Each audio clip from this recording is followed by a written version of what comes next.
અમરેલીથી સમાચાર પ્રાપ્ત થઈ રહ્યા છે। સાવરકુંડલા તાલુકા ભાજપ પ્રમુખ પદેથી હિતેશ ખાતરાણીએ રાજીનામું આપી દીધું છે। સક્રિય સભ્યને લઈ હિતેશ ખાતરાણી સામે સવાલ ઉભા થયા હતા। હિતેશ ખાતરાણીએ કહ્યું કે સક્રિય સભ્યને લઈ મારા પર થયેલા આરોપોની નૈતિક જવાબદારી સ્વીકારું છું।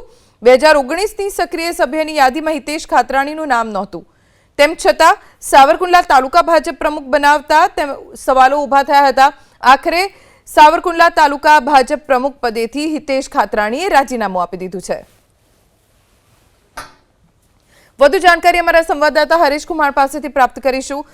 હરેશ, હિતેશ ખાતરાણીએ સામેથી રાજીનામું આપ્યું છે નૈતિક જવાબદારી સ્વીકારીને। હવે પ્રદેશ સ્થાનિક ભાજપના નેતાઓની શું પ્રતિક્રિયા આવી છે? ચોક્કસથી સાવરકુંડલા તાલુકા ભાજપના પ્રમુખે સક્રિય સભ્યના સંદર્ભે રાજીનામું તાલુકા ભાજપ પ્રમુખ હિતેશ ખાતરાણી જે નવા નિમણૂક જે થઈ હતી તેમણે રાજીનામું ગઈકાલે જિલ્લા ભાજપ પ્રમુખને સોંપી દીધું છે। ત્યારે સાવરકુંડલા તાલુકા ભારતીય જનતા પાર્ટીના અધ્યક્ષ તરીકે તેમની નિમણૂક થયેલી હતી। ત્યારે સક્રિય સભ્યના સંદર્ભમાં એમના પર થયેલા જે આક્ષેપોની નૈતિક જવાબદારી તેમણે લેખિત રાજીનામામાં સ્વીકારી છે। જ્યારે જે કાર્યકર્તા પક્ષ દ્વારા તાલુકા ભાજપ પ્રમુખ તરીકે નિમણૂક કરશે તેમના નેતૃત્વમાં હું પાર્ટી સાથે કામ કરીશ તેવો પણ ઉલ્લેખ કરવામાં આવ્યો છે। જોકે પ્રમુખ પદની નિમણૂક કરવામાં આવી ત્યારથી ક્યાંક ને ક્યાંક કાર્યકર્તાઓમાં ક્યાંક નારાજગી જોવા મળી રહી હતી। 2019ની સક્રિય સભ્યની યાદીમાં હિતેશ ખાતરાણીનું નામ ન હોવા છતાં તેમને પ્રમુખની જવાબદારી આપવામાં આવી હતી।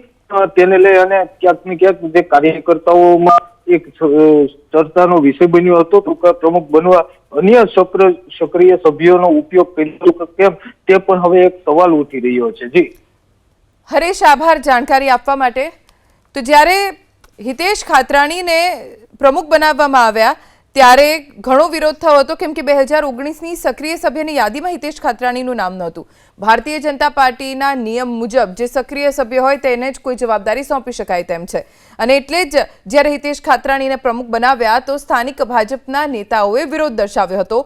જો કે હિતેશ ખાતરાણીનું કહેવું છે કે સક્રિય સભ્યપદને લઈને મારા પર થયેલા આરોપોની નૈતિક જવાબદારી સ્વીકારીને હું રાજીનામું આપું છું।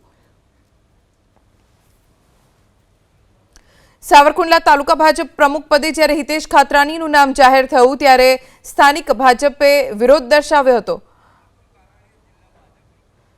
અમરેલી જિલ્લા ભાજપ પ્રમુખ અતુલભાઈ કાનાણી અત્યારે આપણી સાથે જોડાઈ ગયા છે। અતુલભાઈ, હિતેશ ખાતરાણીએ તાલુકા ભાજપ પ્રમુખ પદેથી રાજીનામું આપી દીધું છે। હવે જ્યારે વિરોધ થઈ રહ્યો હતો, હવે તો રાજીનામું આપી દીધું છે, તો હવે નવા નેતા કોણ હશે એની ચર્ચા શરૂ થઈ ગઈ હશે? જી મેડમ, અત્યારે અમારા ભારતીય જનતા પાર્ટીના પ્રમુખ તરીકે હિતેશભાઈ ખાતરા કાર્યરત હતા અને એમણે એમના થોડોક પારિવારિક પણ પ્રશ્ન હતો, સમયનો પણ અભાવ હતો, એમને કારણે કાલે મને એમનું લેખિત રાજીનામું આપેલું છે। અને કોઈ જે પ્રમુખ બીજા અન્ય કાર્યકર્તાઓ જે સક્રિયતાથી કામ કરી રહ્યા છે એમને પાર્ટી પ્રમુખ તરીકે ઘોષિત કરશે। રાજીનામાનો જે લેટર તમને આપ્યો છે એમાં કારણ શું છે? અંગત પ્રશ્ન છે કે વિરોધ થયો એટલા માટે? કૌટુંબિક અને સમય ન હોવાને કારણે, પારિવારિક ધંધામાં વ્યસ્ત હોવાને કારણે એમને રાજીનામું આપેલું છે।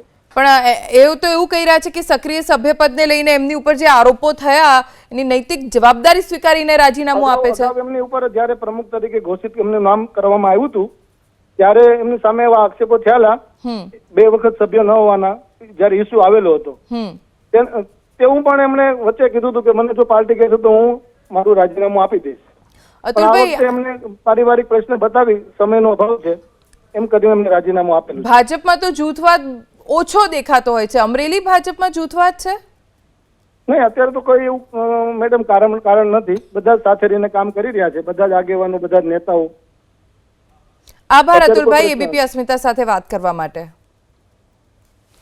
સાવરકુંડલા તાલુકા ભાજપ પ્રમુખ પદેથી હિતેશ ખાતરાણીએ રાજીનામું આપ્યું, જેને લઈને અમરેલી જિલ્લા ભાજપ પ્રમુખ અતુલભાઈએ કહ્યું છે કે અંગત કારણોસર અને સમય ન આપી શકવાના કારણે તેઓ રાજીનામું આપી રહ્યા છે।